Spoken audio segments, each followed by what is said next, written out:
Hi everyone, my name is Michelle and I'm an advisor on the SRA Hub.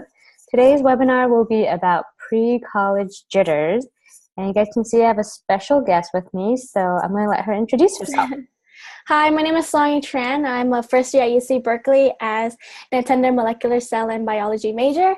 I came from Pinole Valley High School. Awesome. So she's going to be co-hosting with me and offering you guys a lot of good advice.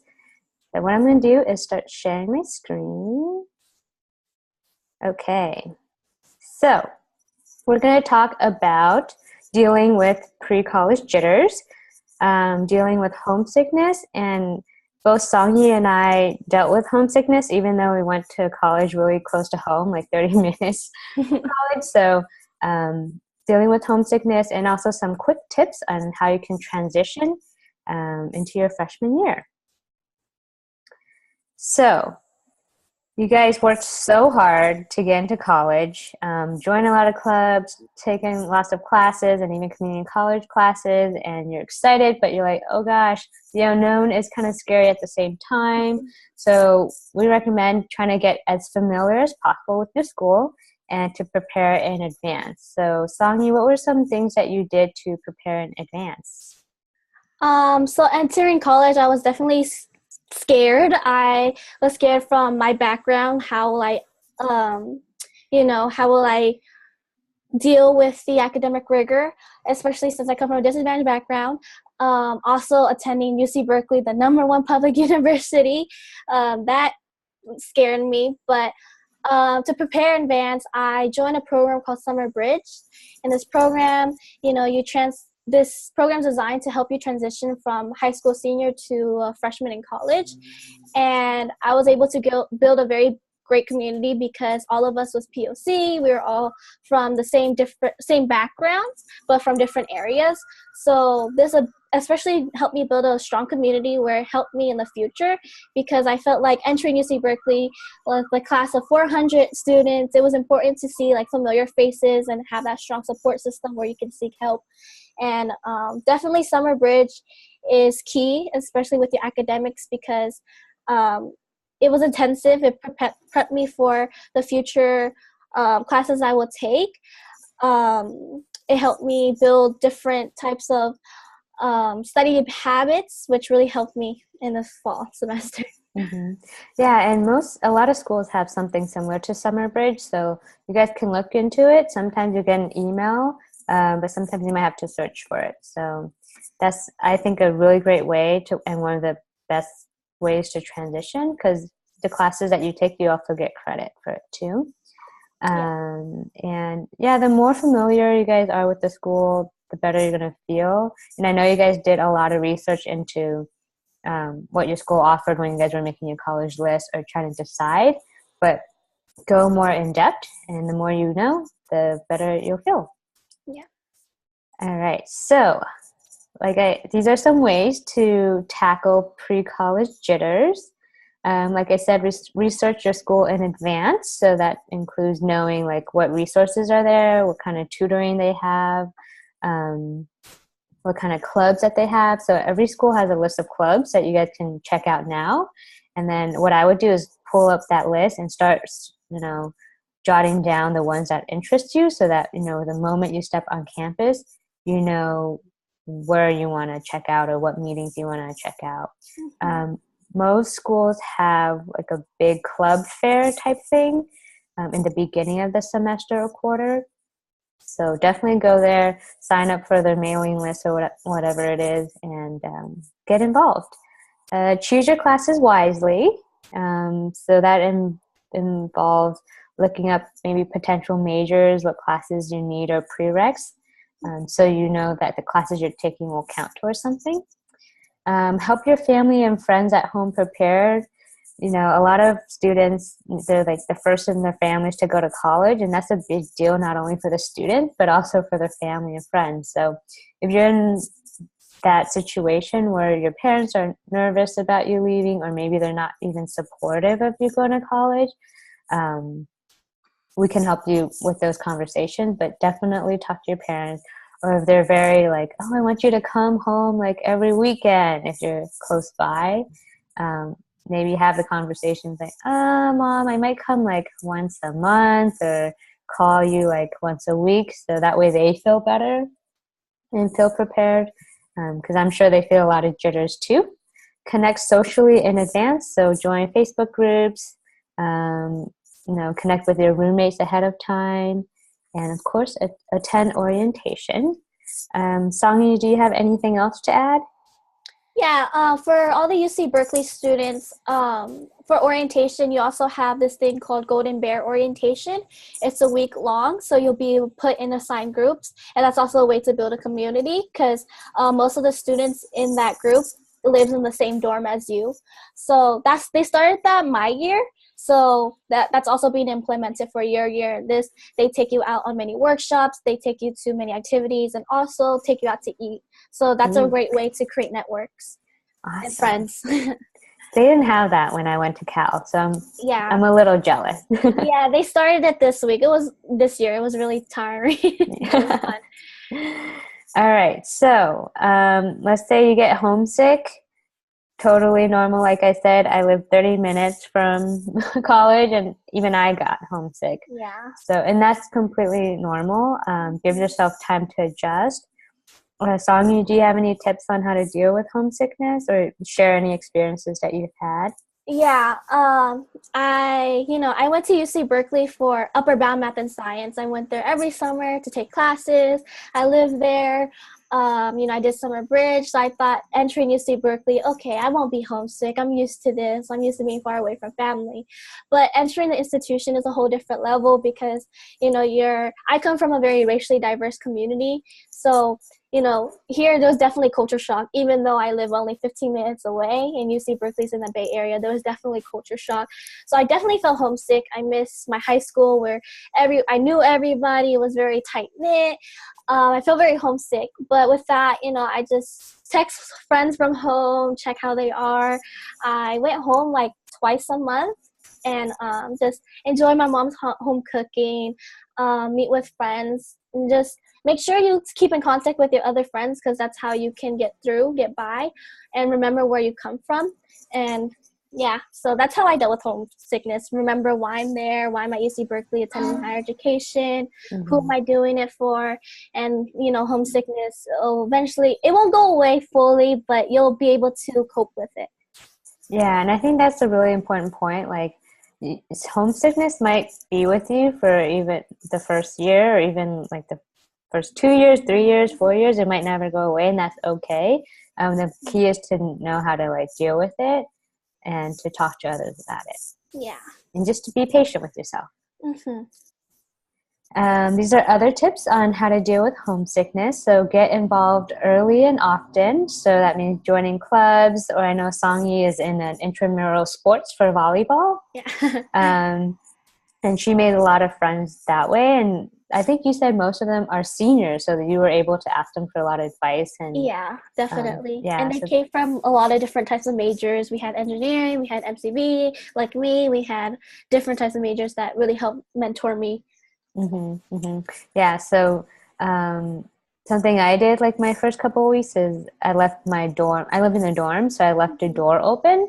And a lot of people do that and just kind of go in and out and say hi to people. And the earlier you put yourself out there and build that community, I think that will really help with homesickness and just adjusting to college and making it more fun. Yeah, I left my door open a lot too. And then my RA was like, I happen to live across from the loudest room, but people are always coming in. Sometimes they bring you food, so it's good. Yeah, and like Songy said, if you have summer bridge, that's a great way to meet friends. Make your room feel at home, whether or not you're living in the dorms or an apartment. Get excited about decorating it or having pictures of your family and friends, and build relationships with your professors and TAs. That helps too. All right, some final tips to help you guys transition. College is not high school, and I know for a lot of people watching this, you guys are taking classes at a community college, so I think that'll help you guys a lot. But for those who are in a traditional high school, it's important to keep in mind that they're not the same. And that's exciting but scary at the same time. So for me, high school was pretty like easy, right? I was able to breeze through it pretty well. And when I got to college, I thought I could just get the grades that I got doing what I did in high school. And I learned really, really quickly that that was not the case. So don't be afraid to adjust your study habits or realize like, ooh, what worked in high school is not going to work for me in college. Because the sooner you adapt or the sooner that you're open to changing or getting help, the sooner that you'll succeed. So I actually like failed my very first quiz, and it was in astronomy of all classes. I thought it was going to be like this fun class about planets and stars, and that really took a toll on my ego. But I didn't let it get in the way, and I went to office hours. I went to like group study sessions, and then after that it was fine. So don't be afraid to ask for help. Songyi, do you have any tips on transitioning and how it was different? Yeah, like you said, college is not like high school. Like you said before, high school was pretty easy. You get through it. You did well. You're exceptional. And I just want y'all to know it's okay to like fail, because college is a whole different level. You have to consider where you're from as well, but you definitely have to ask for advice, because I'm from a first generation background, so I didn't really ask my parents for help. I was mostly independent, so asking for help was not really a strength of mine. But entering Summer Bridge, the 15-week course into an 8-week course was very intensive. With a bad foundation in math, I really had to ask for help to succeed. I was at the tutoring center all summer, 8 hours a day. And, eventually I was able to get an A in that class. And that really shows how much support and asking for help, how important it is, because without support from others, I would not have succeeded as much as I did before. So. Yeah, and I think when you do really well in high school, or you feel like, oh yeah, I took like really high level courses, I think it would be good. I feel like a lot of times it's harder for those students to ask for help. Yeah. But the sooner you get over that like mindset, it's just gonna be way easier for you. You gotta let go of your ego, because it's not gonna help. Because I know, like, whenever I do bad on a quiz or something or exam, like in high school, I was like a B. That's terrible, But when you fail here, you really internalize it. But you gotta remember to like, you gotta bounce back, because if you just cope, you're just gonna mess up on your other classes. So you gotta remember that grades do not define who you are. Yes, I completely agree with that. Yeah. These are some other tips that we got from college students. The most important thing you gotta do is learn time management. So college is going to be so much fun. You guys should have a lot of fun, but you'll probably realize it's kind of hard to balance, college rigor and school, and then there's social life, and for a lot of students, they have to work part-time. So Songy, do you have any tips for how to manage your time, or any? Definitely buy a planner, because I forget a lot of things. Like my planner, it's like has all the times listed. So 1 o'clock, 2 o'clock, 3 o'clock. So I like built like I write down every time, every slot, and I make sure to write what I need to do, and then the time span that it'll take, because I used to write just lists, and that was really unproductive, because, I would have a whole list, and it'd be like 5 hours later, and I just like, oh, okay, I finished one, and then where has the time gone? So you gotta remember to make time frames for each task, and that really helped. That's how I was able to balance school and extracurricular activities. Yeah, I did something similar. I used like my Google Calendar, and then I basically blocked off all the times I had class, all the time I had like clubs that I was a part of, and certain meetings that I had, and then I actually blocked in like fun time, which is sad. It's really sad to schedule in fun time, but I think it's also really important. Yeah. So yeah, using calendar, I agree with that. Get enough sleep. Yeah, it's important. Yeah, everyone's a little different, but in general, I like to tell college freshmen to try not to have an 8 a.m. class. And I know, like, for a lot of high school students, you've been going to class at 8 a.m., if not earlier. Yeah. But I don't know what it is about college. It's a lot harder to make it to an 8 a.m. Yeah. So that's my personal tip. Yeah. But yes, get enough sleep. Try to do that from the very beginning, just trying to have that habit of getting enough sleep. Because you will probably stay up pretty late. Yeah. Use campus resources, and like we keep repeating ourselves, but really ask for help. Don't wait until it's too late or you'll fall behind.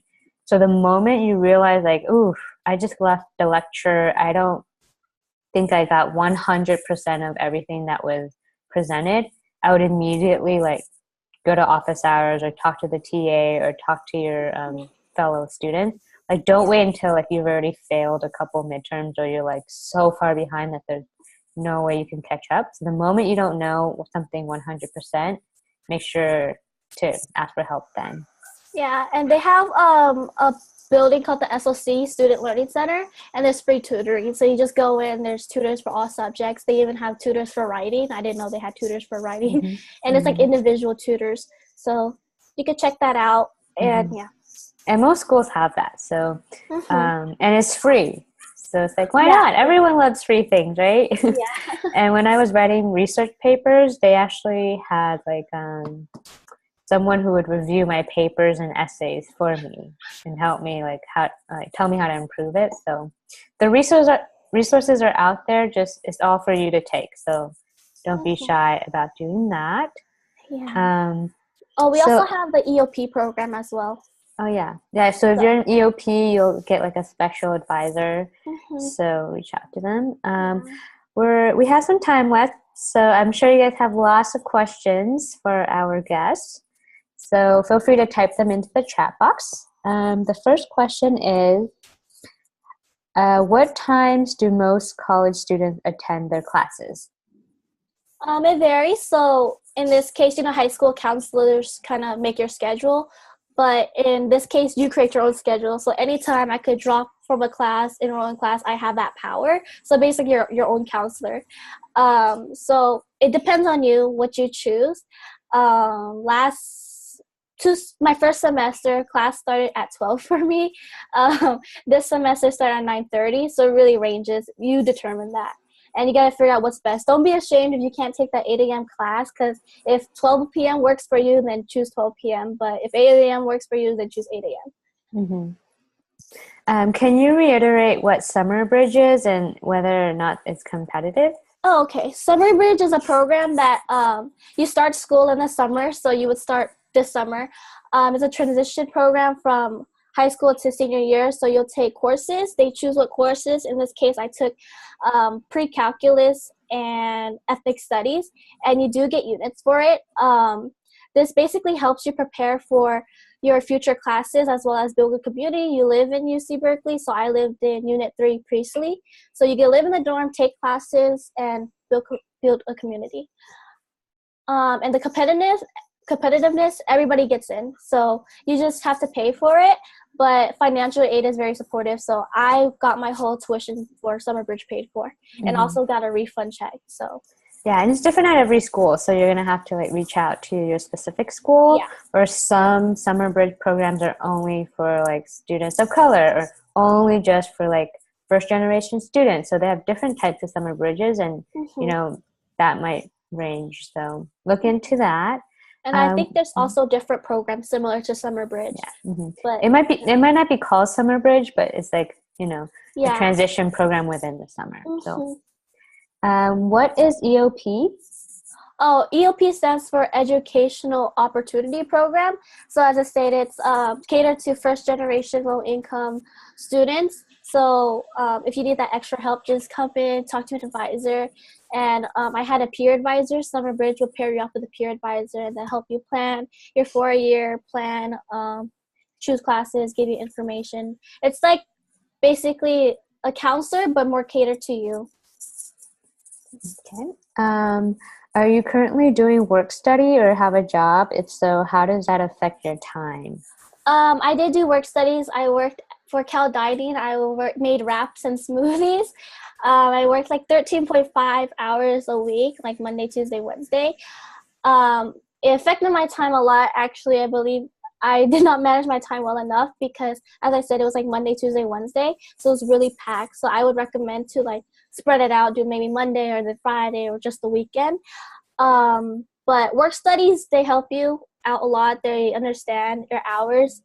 And yeah, I would recommend work studies over choosing another outside business.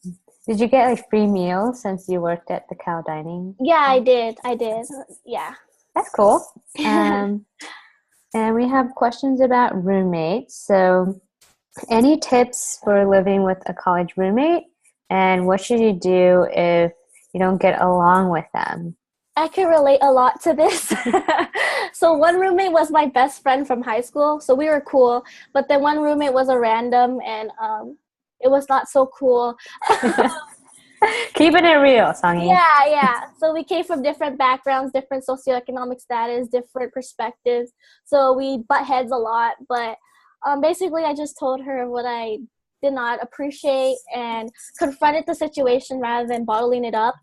And you don't make friends with everybody. So she did her own things and I did my own things, and we just co-lived with each other. If that's a word, cohabited. I don't know, but she did her things, I did my own thing. Yeah, and I think a lot of students, they go into it thinking like, yes, my roommate's going to be my bestie, and most oftentimes it does not happen that way. I think the goal should be to be able to live together. And to be able to communicate early on, like do not let things bottled up.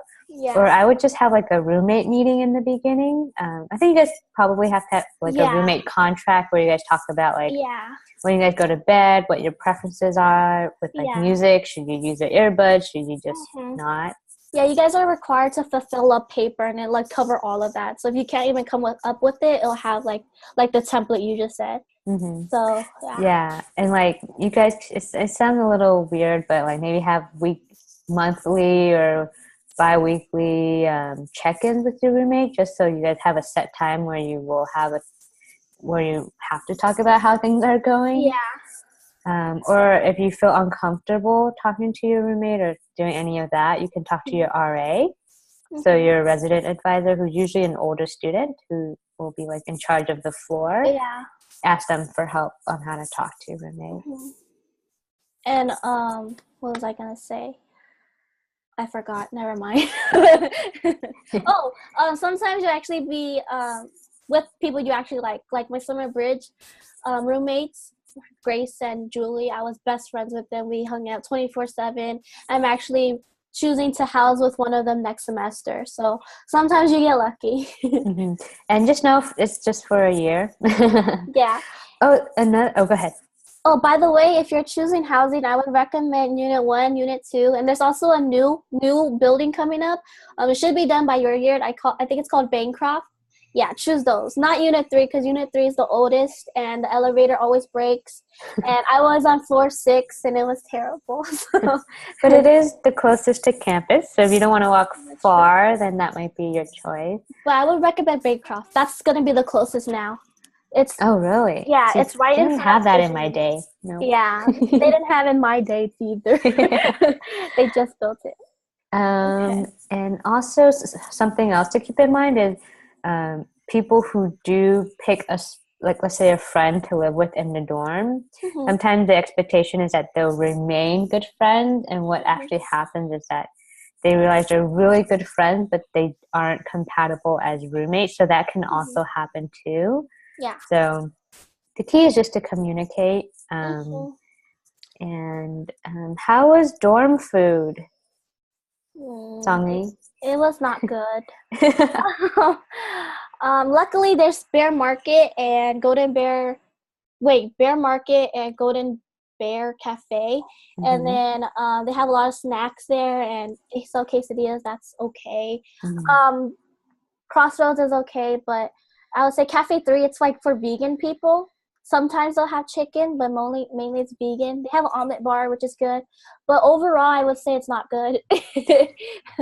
I think compared to like your family's cooking, it doesn't compare. Yeah. And UCLA's food is really good. So so I think wherever you end up going, whichever like college, dorm food might not be that great, but Just know it's dorm food, and if you prefer to cook, a lot of dorms, you can cook and bring like your own there's a kitchen groceries. downstairs. So a lot of colleges have that.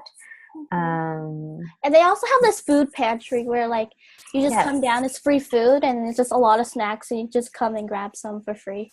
Yeah, so a lot of students don't know that a lot of colleges and all UCs have this. They have food pantries where you can get free food. So tell your friends about them. It's a great resource. Yeah. We have questions about stress in college. How have you dealt with stress? And are there resources for students if they need to talk to somebody?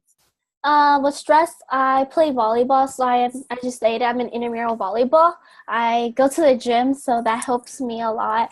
But I tend to remember, like, if you stress, how is that going to help you? Because stress is just going to bring more anxiety, and I do worse when I stress. So I just try to relax and try to keep in mind that stress doesn't really help anyway. So just take a breath in and out. And there are people to talk to. I think there's 3 free first sessions with a therapist at our school. There's a Tang Center, that's like the health center, and I believe you go there to talk to someone. But you can also talk to your roommates, your advisor, EOP advisor, to like talk it through if you really need that support, which is very important. If you need it, seek it. Yeah, stress is a real deal. Everyone's going to deal with it. And you guys have dealt with it in high school. So you guys can always think about, like, geez, when I was in high school and I was really stressed out or overwhelmed, like, what did I do? So look back at that. And a lot of colleges do have, like, a counseling center. And depending on the school, like, you will, as part of your tuition, have paid for it and you get free sessions. So, don't be afraid to ask for help, like we've been saying. And you're definitely not alone. You guys can always talk to roommates, friends. You guys can always reach out to us at the SRA Hub. A lot of students actually email us about, I'm really stressed. I don't know how to deal with it. Like, I know my school has resources, but I don't really know what. And we can help you guys find it. All right, last question. On a scale of 1 to 10, how much do you miss the food at home? They're really concerned about the dorm food here. Okay. Well, I worked at the Den. We sold wraps and smoothies. Those are pretty good, so you don't really have to worry that much. But on a scale of 1 to 10, I would say maybe 7 or 8. Not too bad. Because I eat healthier when I'm at UC Berkeley, because my mom, she's Asian. She puts a lot of MSG, salt. It's really good. So, my health is better at UC Berkeley. So. Yeah. Okay. Well, thank you so much, Songyi. You were really helpful. Thank you guys for joining our webinar today. If you guys do have any further questions, we also have a lot of hub resources about, like, roommate situation and all that, and dorm shopping, a list of what to get for your dorm. Feel free to reach out to us, and I hope you guys have a great weekend. Bye, guys. Christian. Bye.